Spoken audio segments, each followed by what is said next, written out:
Anybody who's a front-end developer, do any of you design with CSS or use Photoshop? Yes. How many of you guys work at a startup? And how many of you guys are entrepreneurs? Okay. I'm guessing you fill like multiple roles in the company. Okay. So my name, let's move this up here.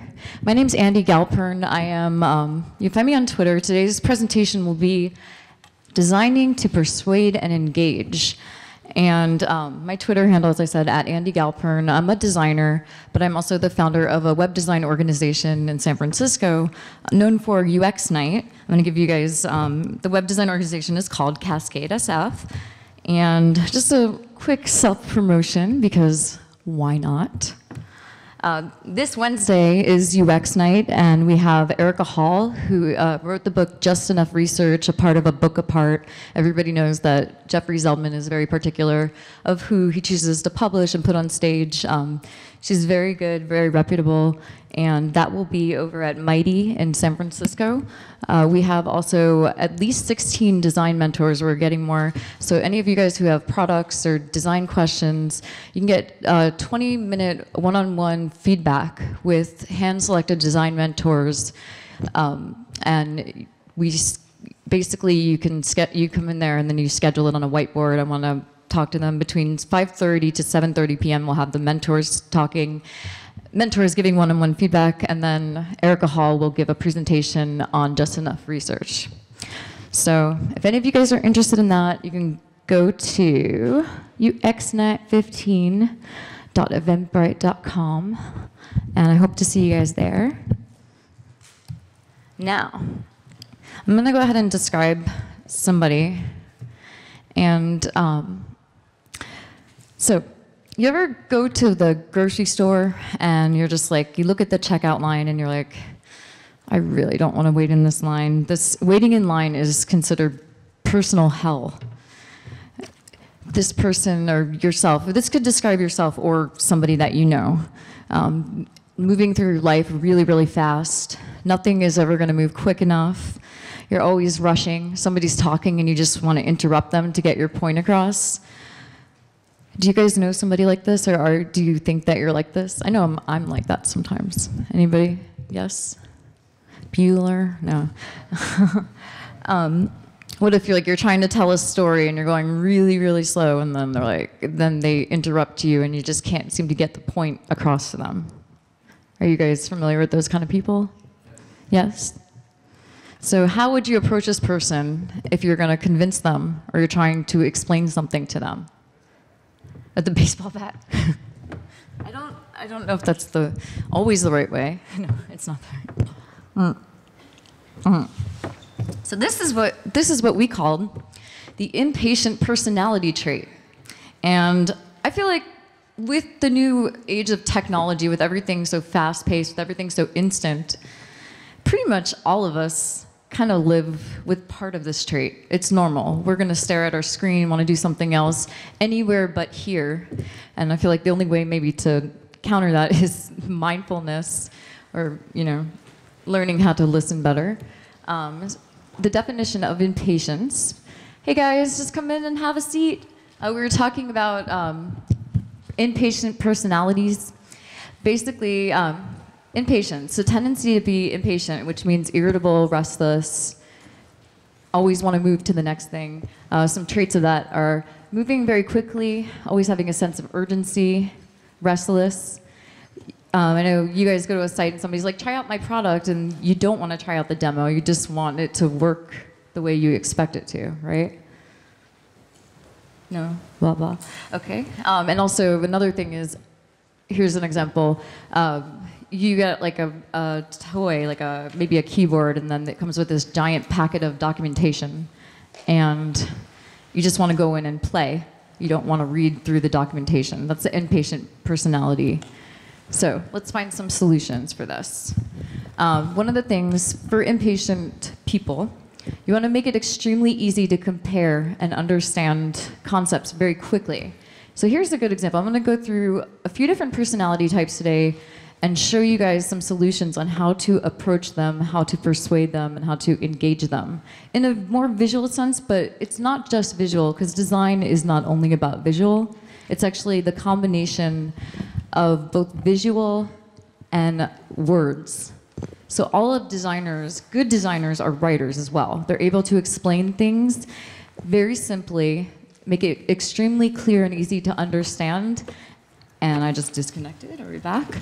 They make it extremely clear and easy to understand, kind of like a newspaper. Like if you guys read a newspaper, we know exactly what to look at because the most important information is always on the top, right? They have the headline that's big, there's a big picture, and then it draws you in, and then you'll continue to read based on visual hierarchy. So just consider that when designing. So going backwards here, and I'll try and keep things on focus as I tend to go on tangents, just a disclaimer. Make it very easy to compare. So this is an example of, for somebody impatient, they just want everything listed out for them very quickly, very easily. And this is a price chart. In the middle you have the most popular, so they try to get you to go for not the cheapest one, not the most expensive one, but the one right in the middle. Loss aversion. So make people feel like they're losing something. Eventbrite does a really good job of this. They give you 15 minutes to check out, and then they say, okay, time's up. You might lose your space. You might lose your ticket. Now another example, I don't know. Well, we have some ladies in the house, but unless you guys like ladies' shoes. So look at the clicker right here. 75% off. 55, 54, there's a countdown. You can save 75% within a certain amount of time. And I want those shoes for 75% off, so I'm going to buy them. Actually not, but it could work for people, for ladies who are, shopping and want a deal. So scarcity factor. Everybody uses Amazon here, right? Or have you guys switched to Google Shopping Express? So Amazon does a really good job of trying to make you feel like, oh my gosh, there's only one left in stock. Order this soon. That's like, I better buy it now. I don't know, it works for me. Does it work for you guys? Yeah. I mean, I think it just works for everybody. Now, for somebody who's impatient, how are we going to keep their attention? They want to feel like there actually is an end, there is a point to everything. So looking at a checkout process, using breadcrumbs to show like step 1, step 2, step 3, and giving them a sense of accomplishment is really, really helpful to guide somebody so they feel like they're moving towards something. Kickstarter does a really good job of this. When you're filling out your project, each time that you complete all the different pieces, you get a check mark. So you feel the sense of accomplishment. You feel like you're moving toward the end. There is an end in near, or like you're going to reach a goal. Can you guys think of other examples that do a good job with this? And when you speak louder, because I can't hear any of you right now. All right, well, great. Yes.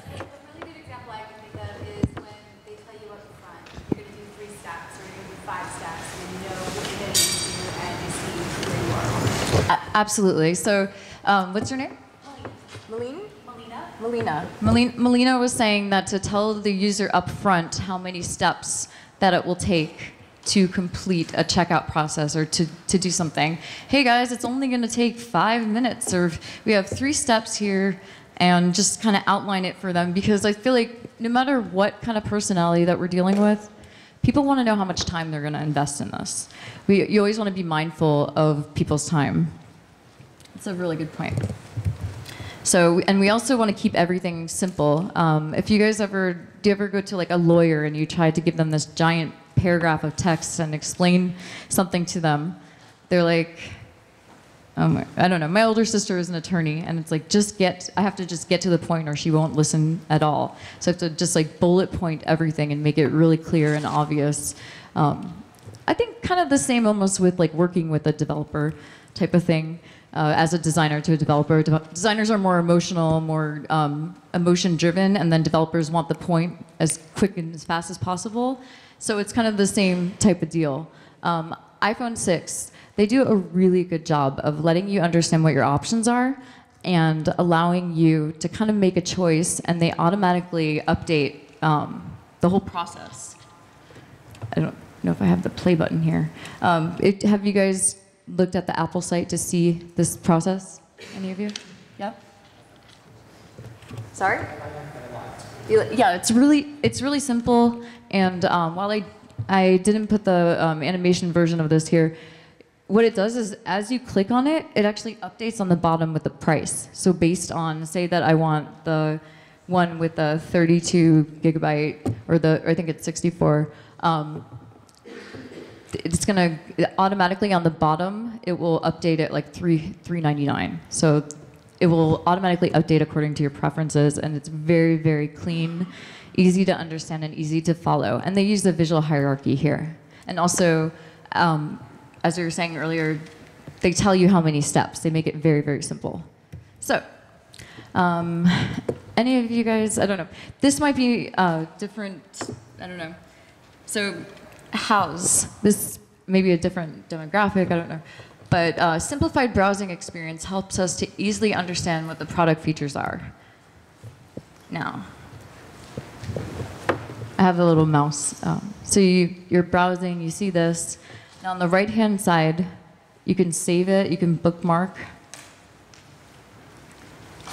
Where's it going? Is that it? Hold on a second. Oh, that's in. Okay, there you go. Save it to idea book.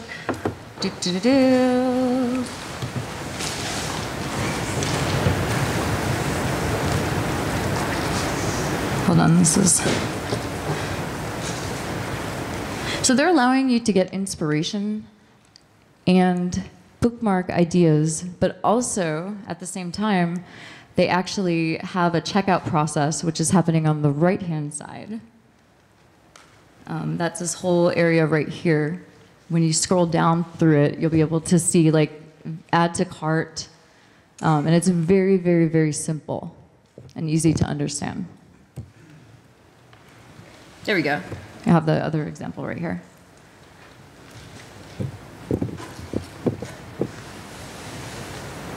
So another way, also showing people, you want to always keep people in a feedback loop. So showing people examples, and maybe they're not going to like this product, but other products that are similar, keep them going and keep them browsing, and don't let them leave your site. One of the biggest mistakes that a lot of, I would say, like people who are designing sites, if you put a bunch of links on your site, then they leave your site, you're having them leave your website. So what is the most important thing? Having valuable content and making sure that you're constantly keeping them in this loop of discovery. So here's another example. Do any of you guys use extensions from Chrome? Yeah?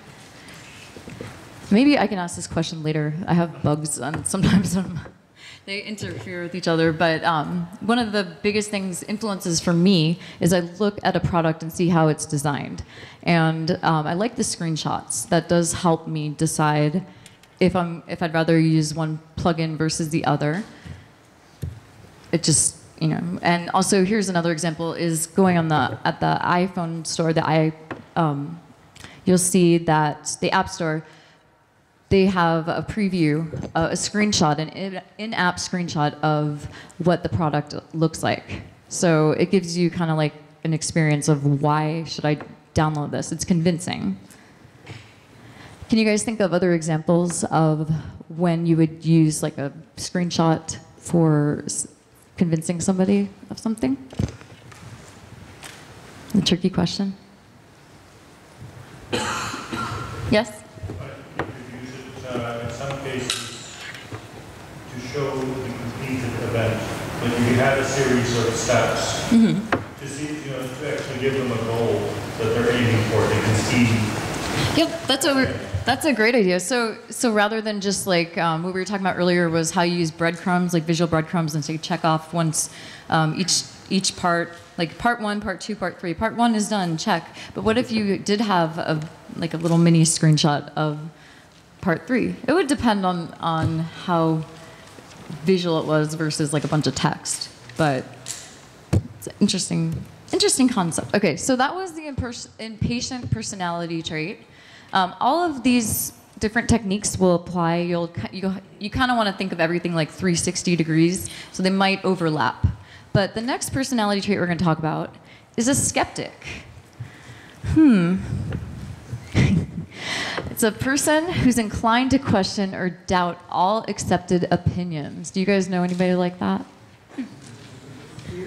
Yeah. Are you a skeptic? I think so, yes. I'm wondering about that. Traits of a skeptic.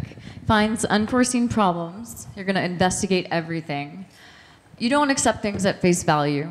You're going to lack trust by default, which is, it can get a little complicated when you're trying to explain something to somebody who doesn't trust you, because the basis of convincing somebody or having people, listen to you and feel respected is relating to trust. I'm going to listen if I trust this person. Or it makes sense. Skeptics are argumentative. They're always questioning everything. And they need to experience things for themselves. Does it sound familiar to you guys? Yeah? Okay. So one way to deal... Can you guys hear me okay? The mic keeps dropping down. There we go. You can hear me okay in the back? All right. Get all the facts to them up front. So this is a great example right here. Square. Square does a really good job of making it really easy to use their product. The day we started using Square, our tips went up 100%. That's one example of a customer giving, we didn't have any tips before. It's ready for you guys to start using it, and it's 2.75% per order. So they're clear, they're honest, they're real. As we said before, skeptics are untrusting by default. How do we build trust? You have to make people feel like they have nothing to lose by building trust, make them feel comfortable. One really good example right here is that I'm going to order something from Zappos, but maybe the shoe won't fit properly. Maybe I won't like it. The idea that they give you a box to be able to, that's pre-filled out with the shipping cost and everything already so convenient, it makes me so much more convinced to buy through Zappos, because I know that it's going to be very little hassle if it doesn't work out. So making things extremely convenient for people helps a lot for convincing skeptical people.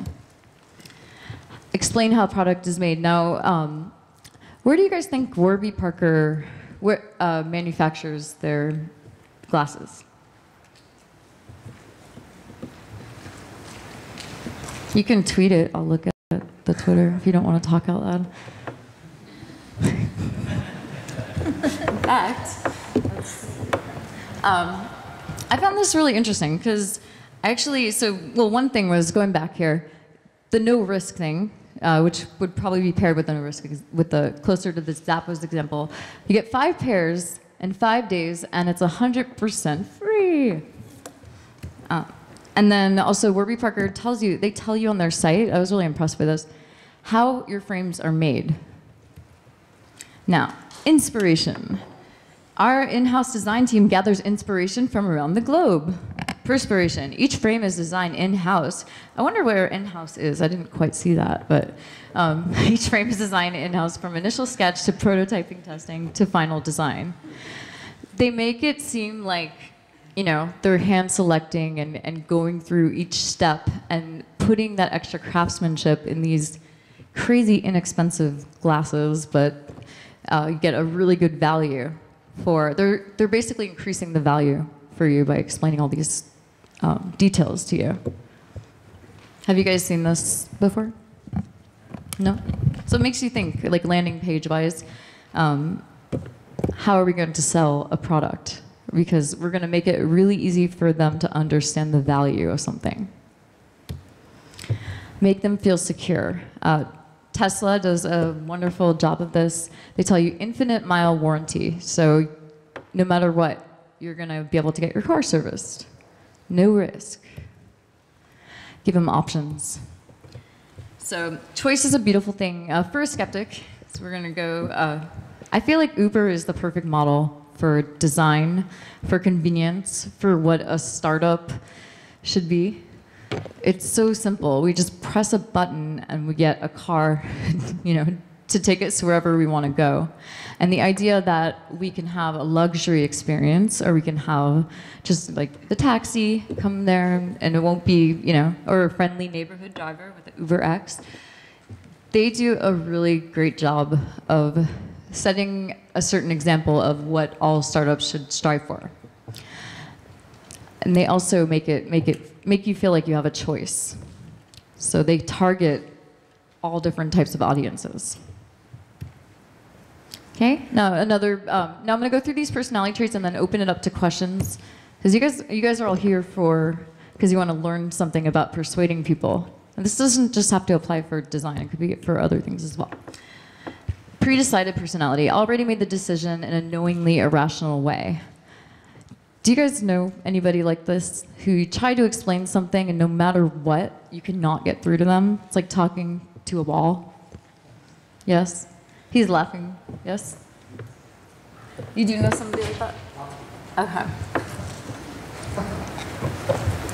What is it? Do you attempt to try and convince them? At a point, it becomes tedious and pointless. Worry no more, sir. I have all your answers right here.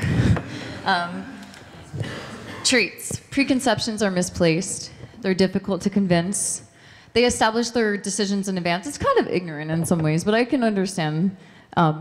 Deeply attached to beliefs. Stubborn. They form an opinion without adequate evidence. How do we get these type of people to listen? So I like to do something called association. So if any of you guys want to look cooler, hang out with people who are what you think are cooler than you.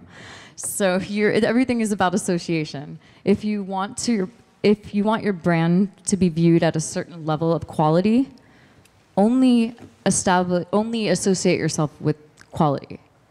So example, I want fresh vegetables all the time. So I'm only going to Whole Foods or the farmer's market.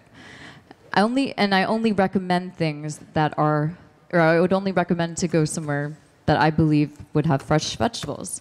Be really cautious of what you recommend. Here's another example.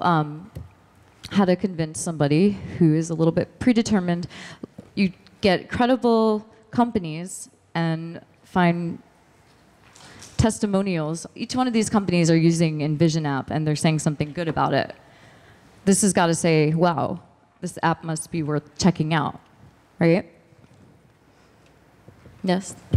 So in the example here where it's like,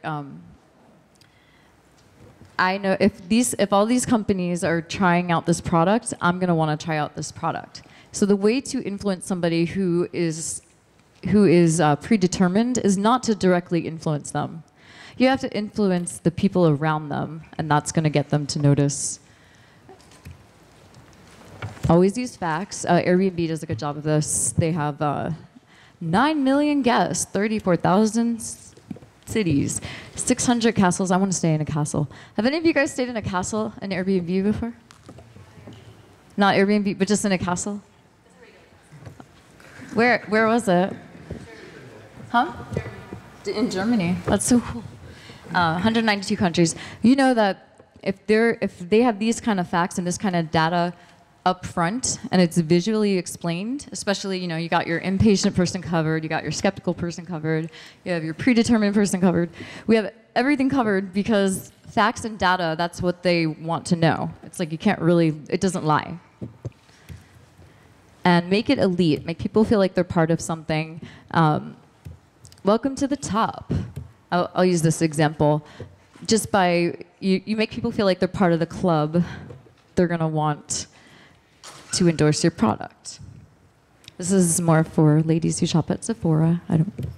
not for everybody. Never appear desperate. Anybody visited Wikipedia in the past couple days? Yes. It is so annoying. I'm like, and they highlight it on the bottom. That is not the way to convince people. You want people to donate? You're like, this content is really valuable. People visit our sites. Your friends are visiting our sites. We have, here's an example, actually. Wikipedia does it wrong. Here's a company that, maybe an anecdote that I heard on something. It was an animation on Persuasion. Basically, when you go to a hotel room, they're like, do you want to recycle your towels? Or they want to encourage people to recycle their towels, to hang them back up. Hang up your towel if you're done, if you want to reuse it, or leave it on the floor if you want it replaced, right? But they usually say, the earth is a place we have to conserve, blah, blah, blah, blah, blah. And it's tough for us to, I feel like it's tougher for us to relate because not everybody is an environmentalist or wants to be conscientious of making more environmentally friendly decisions. So what they found was 75% more people were actually hanging up their towels when they say, hey, a certain amount, I should actually have a fact for this, but I can tweet it and then you guys will copy and paste it. I believe it was like, when you say that 75% of people hang up their towels, your friends are doing it, so reuse their towels, then everybody's going to want to reuse the towel. It's a little cluttered, but does that make sense to you guys? So basically saying 75% of people hang up their towels rather than saying be more environmentally friendly. We're using social influence to convince people. So if other people are doing it, we should do it too. It's like a bandwagon type of effect. You're a skeptic, huh? No? Maybe. Huh. Get to know their taste. So especially when dealing with people who are predetermined, we want to understand who they are. Netflix does a good job of this. You go and rate something, and you figure out what you like, what you dislike. They get to know who you are. So in a real life situation, if you're dealing with a skeptical person or somebody who's already made up their mind, just try to understand what their mind is like, what's going on inside their head. Ask them a lot of questions. User research is the first step for being able to solve any problem. Don't just make assumptions. Be smart about it. Get to know who they are. And we talked about social influence. There's the bandwagon effect. Now, there's, what is it, 66, I've been looking for Halloween costumes. I make I have 3 Halloween costumes per year, at least. And so I've been collecting on Pinterest a lot of different costume ideas. If 6,645 followers are following this HalloweenCostumes.com, that's gonna influence me to follow them. That's a lot of validation right there. Another way that's really, really useful for influencing somebody who's predetermined is using social ratings, rating system. We realize that a rating system is probably one of the most effective ways. So if 1,000 people are saying this is 4 or 5 stars, there's a pretty darn good chance that this will be a good product and it's a safe bet, unless they paid 1,000 people to rate 5 stars. So social ratings are really, really good. Convince their friends first. Facebook does a good example of this. They're like, oh, well, 18 or 20 of your friends are going to this event. Huh, maybe I should go to this event. I don't want to be left out. But if somebody that you don't trust invites you to the event, you might not want to go as much. But then you see that 18 of your friends are going, and that would convince you. And here's another example, finding people through Vine. We got disconnected. Okay. So I'm going to open this up for questions, because it looks like you guys, I wanted to know why you guys are here. So He said that, do any of you guys work side by side with a designer and have issues with communication or anything along those lines? No? It's all of our jobs to pay attention to all of this stuff. To be a better developer, to be better at your job, you have to get to know every single part of what it's like to create a good product. So learning about how to write headlines, how to design pages that will actually work, this is going to make your job a lot easier and make it better too. So you know that this is actually a product, or this is the person that I want to hire, this is the person I want to work with because I respect them, because I actually understand a decent amount to make a good judgment on, you know. People, there's so many, I'm just throwing this out here, there's so many developers who I've met who say, I don't want to learn about design. I don't care about design. And really, like, you should care a little bit just to know basic stuff so you'll be able to explain decisions on why something works and why something does not work. Do you guys agree with that? Or? Yes. Yeah. Well, do you think it's important that developers know design? Yes. Why? Because we make decisions in design all the time without anyone ever looking. Not everyone's always there to give us the way. Not everybody's always there to what? Show us the way. There's a lot of boundaries. Design and developing has a lot of boundaries. The design aspect may be able to understand. The developer may say, well, we need these placed into this product. Our design may have certain reasons why they can't make those particular demands, and vice versa. Most likely, I'm coming into the point where design will turn into a product or a framework which is really not working according to some standards. So you're saying, in summary, if we're going to keep it simple for an impatient person, can anybody summarize that? Sharing the same vernacular makes it easier to communicate. Wait, a little louder. Sorry, buddy. Sharing the same vernacular makes it easier to communicate. Sharing the same makes it easier to communicate? Yes. So we learn design so we can communicate easier with a designer.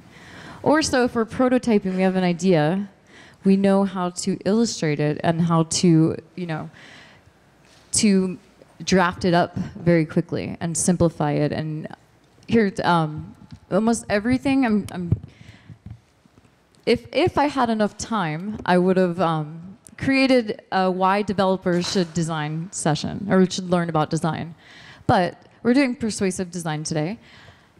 I'm going on a little bit of a tangent here.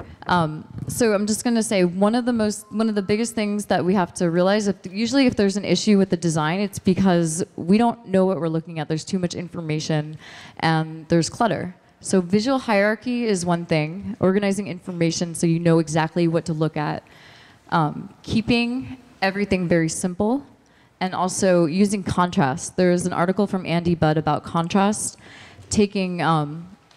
making sure that if you don't know how to, like, you're looking at a page and you can't really separate, it looks like it's all kind of flowing together. It's usually a contrast issue because your eye doesn't know where to point. So in this example, even though we're still talking about persuasive design, but looking at the testimonial, the stars, they provide contrast because you can actually read what the testimonial is. So you can it separates information visually. The username is blue, so that's different than the reviewed by Stephanie Pino. If everything was the same color and everything was the same font weight, we wouldn't know where to look. Our eyes would be jumping everywhere. So that's really important to be able to visually separate things, use big text to get for the most important information, smaller text for the less important information, keep everybody's eyes flowing in the right place. Okay, so going back into persuasive design, sorry, I went on a tangent there. Authority. So Fitbit does a good job here to convince people on why should they use a Fitbit. If Shaquille O'Neal uses a Fitbit, I should use a Fitbit because I want to be just like him. Back in when he was in Orlando. Yeah. Okay, using testimonials to build trust. Another example, and this is the biggest thing for any persuasion. Understand that people's time is precious. So Medium does an excellent job on this. They tell you it's going to take 5 minutes to read this article. It's going to take 22 minutes to read this article, and this is always like average counts per based on average user. I want to know that this is a good investment of my time. Deliver the statements in small portions, and remember that whatever you say is never the right thing to say. When dealing, you need to hang out with different people. It sounds like, right? Yes, and make people feel like they're contributing to something bigger. 1 million. With your help, we've distributed 1 million pairs of glasses to people in need. Okay, and this is the biggest mistake everybody. When I talk to startups and try to give one-on-one feedback, they're like, our competition doesn't matter. It's all about us. In order for you to create something better, you need to know your competition.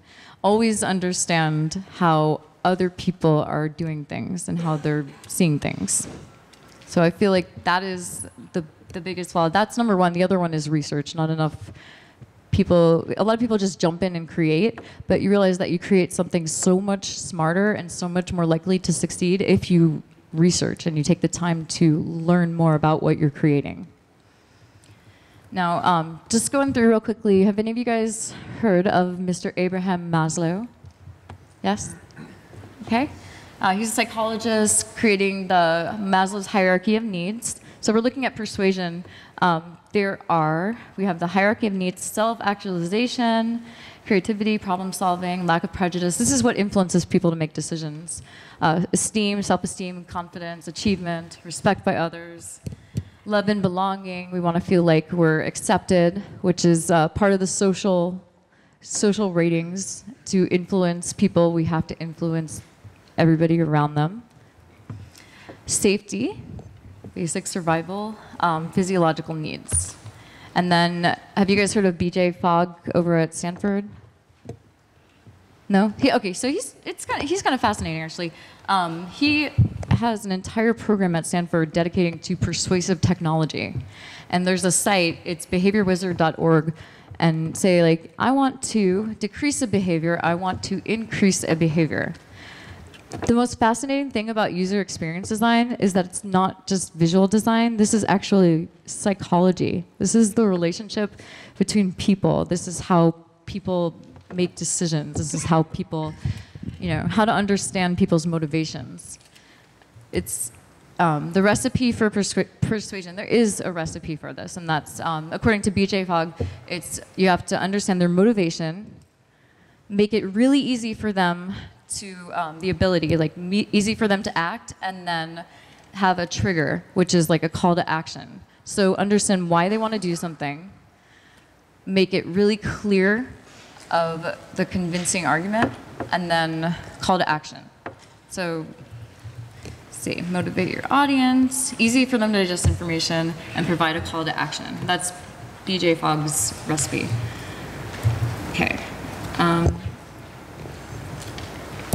going to stop right here and open this up, because I have to see the time. So open this up for questions. Do you guys have any questions relating to this? Yes? Yeah, here's the one thing.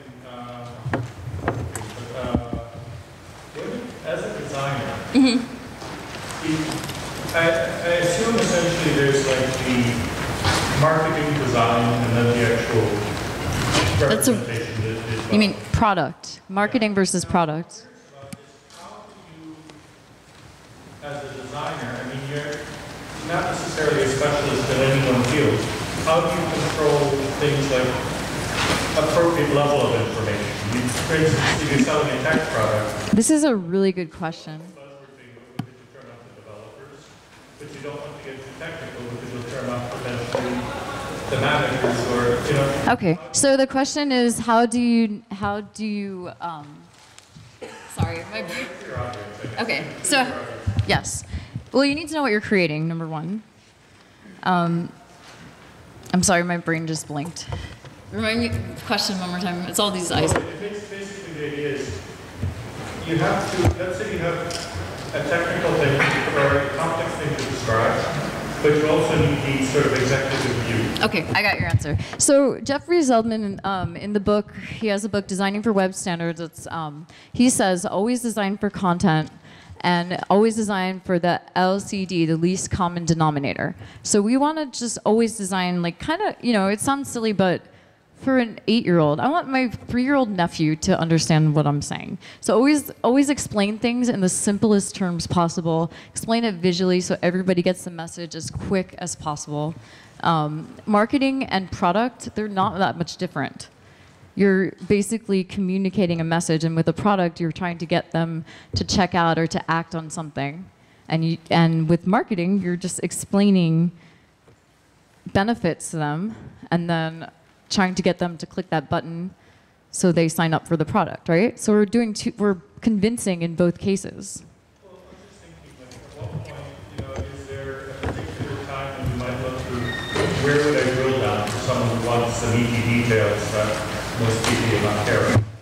Well, you can present everything very simply, and then maybe for somebody, if you want to give the more technical option or the more technical page, external page, then you can have them maybe have a separate page that has more technical details. But keep it simple up front, so that way you don't have a drop-off rate for your audience. Yeah. Anybody else? Hi. This is kind of a different kind of question. Sure. Have you personally, or have you heard about sort of rapid prototyping with just Rapid prototyping? like HTML, CSS, like working with designer, or you personally, do you do it yourself, or? Yes. Yes. So I actually, CASCADE SF, that's my design organization, that came about because I was, well, back in, it was like 5 years ago, I was learning CSS and wanted to connect with other people who, you know, I went on Meetup. I'm like, does anybody know CSS? Or I was looking for a CSS group. There wasn't one. And they're like, do you want to create one? There's not one that exists. You want to create one? I'm like, sure. What do you want to call it? Cascade. So I have done a lot of front-end dev, worked in Git, HAML, Sass, all that stuff. And there's been a big debate, which is, do we need pixel-perfect Photoshop mocks, or do we need a sketch to implementation HTML, CSS, and I always got really frustrated with the idea that everything has to be pixel perfect on a Photoshop mock. Oh my gosh, this is like 2 pixels off right here.